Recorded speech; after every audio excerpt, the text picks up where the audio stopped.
vážení diváci, vítejte u sledování tohoto videa. Dnes tady mám na stole tu nádhernou obludu, konkrétně teda vrtulník Mi-6. Model by měl být součástí rozsáhlejšího projektu a na stavbu se hodně těším. Je to teda od A modelu, jsem zvědavý, jak to všechno bude na sebe pasovat, ale věřím tomu, že to bude dobrý.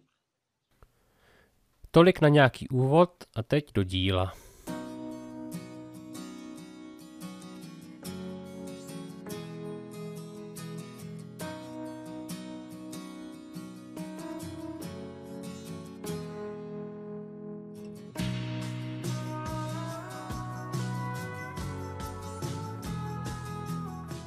V rámci projektu, do kterého bude tento model zasazen, jsou i menší customizace a jednou z nich budou vyříznuté dveře, jako v tomto případě.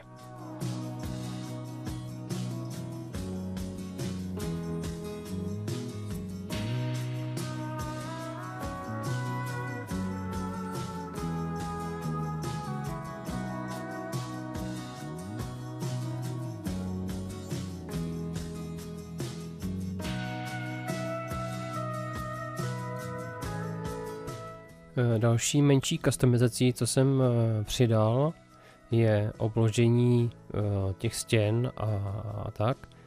Našel jsem takový pěkný papír s takovým vzorem, který moc pěkně připomíná takovýto obložení v těch strojích.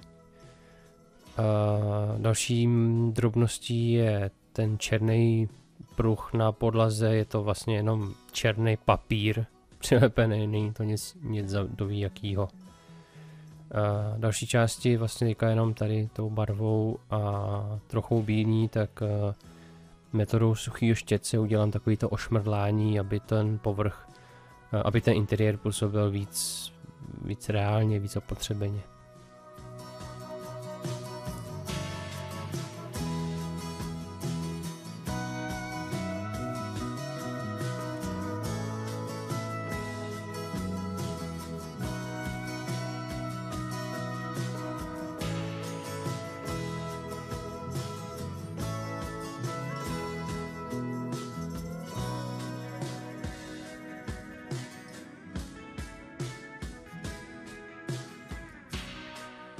Další drobnou customizací do interiéru jsem se rozhodl udělat popruhy vlastně postrojů. Možná to může vypadat jako, že to není doví co, ale je to příjemný prvek na oživení toho interiéru.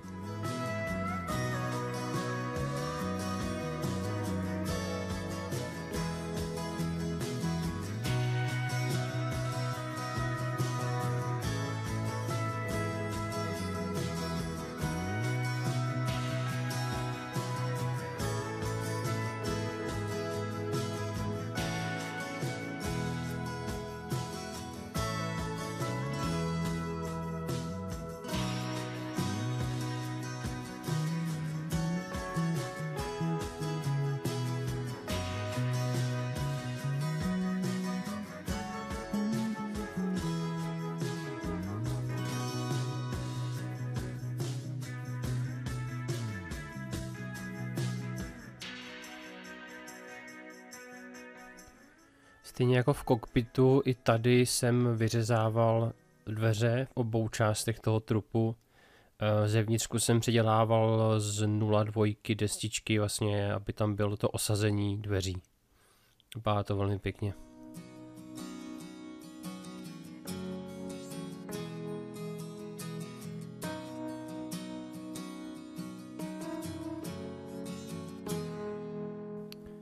Tak, přidělal jsem si všechny ty části do těch bočnic. Tohle to všechno už je píka přitvrdlý, je to usazený v rámci možností. Přidělal jsem si ještě navíc tyhle ty vodící destičky, jakož tam není žádný pomocný vedení na to sestavování, tak tohleto ušetří strašně starostí při tom hlavním spasování těch trupů. Už teďka to sedí poměrně hezky. Ten trup je trochu zkroucený, takže o to je lepší, že tam něco takového je.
Tak, udělal jsem veliký kus práce.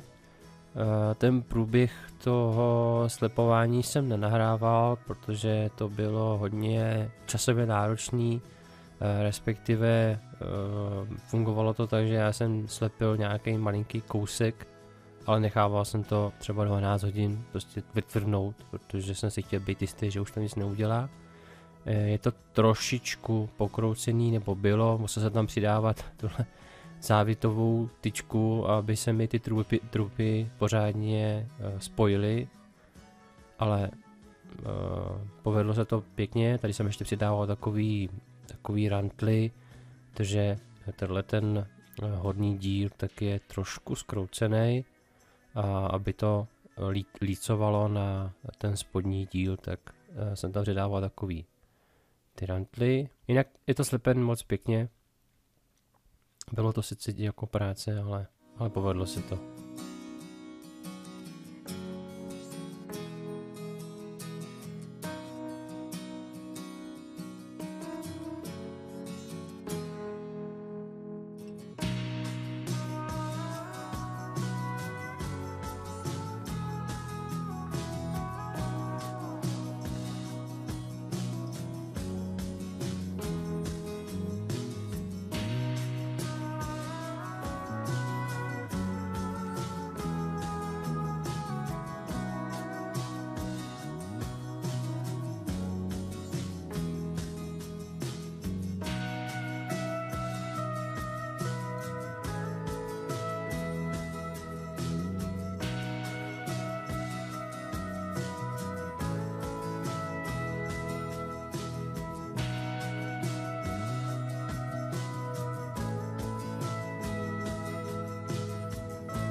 Jedna z technik, kterou jsem na tomto modelu poprvé vyzkoušel, tak je s použitím takzvaného brusného rouna, kdy vlastně se barva stříká skrz toto rouno, a na tomto modelu to pro mě vytvořilo efekt takových jako odloupanců a prosvítání různých odstínů barev. Vypadá to moc pěkně.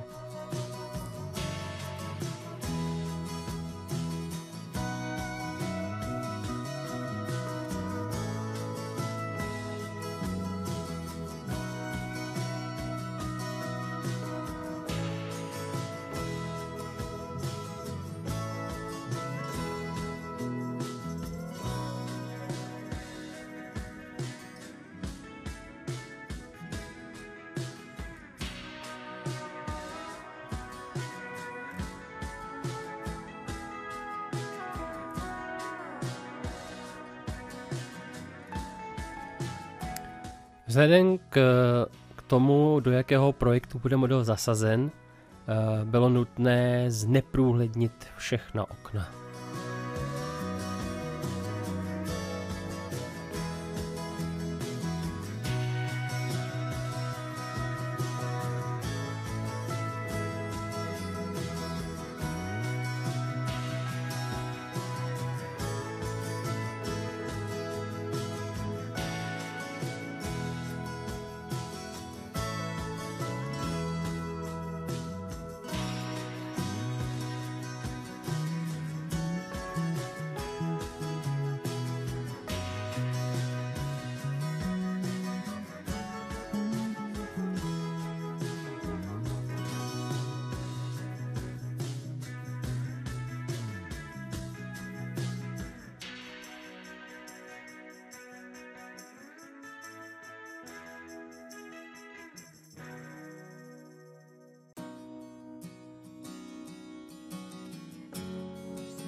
Další z drobných customizací je odejmutí těch bočních nádrží na jedné straně, nebo co to je. Na ty držáky jsem přidával kousky starých leptů, tam to nějaký prostě pásoviny. Tohle je věc, která vychází z fotek, který používám jako předlohu.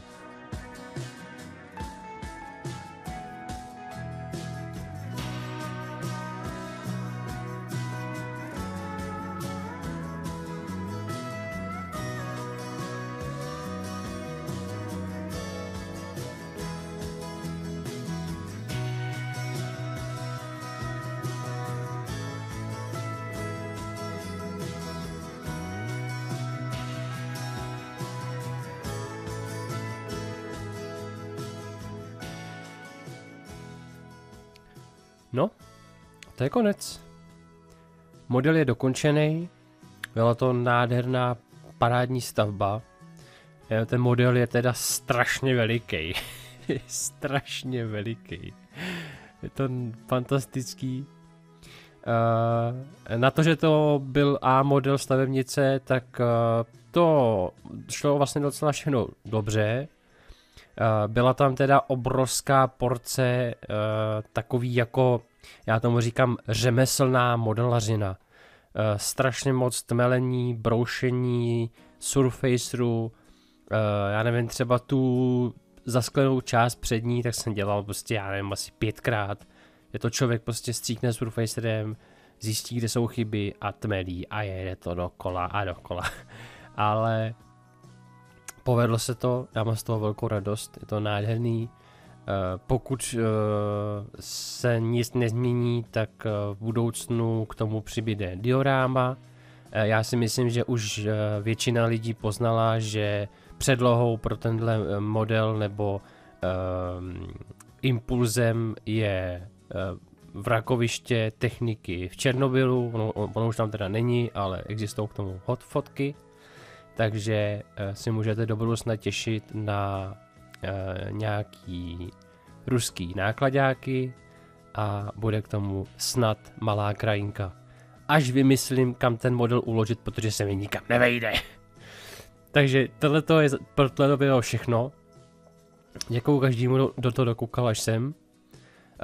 Po dlouhé době je to video, ale tenhle ten projekt mě dal opravdu hodně zabrat. Ale já mám z něj velkou radost. Je to moc pěkný, líbí se mi to a doufám, že se to líbí i vám. Takže díky za přízeň a u dalšího videa na viděnou.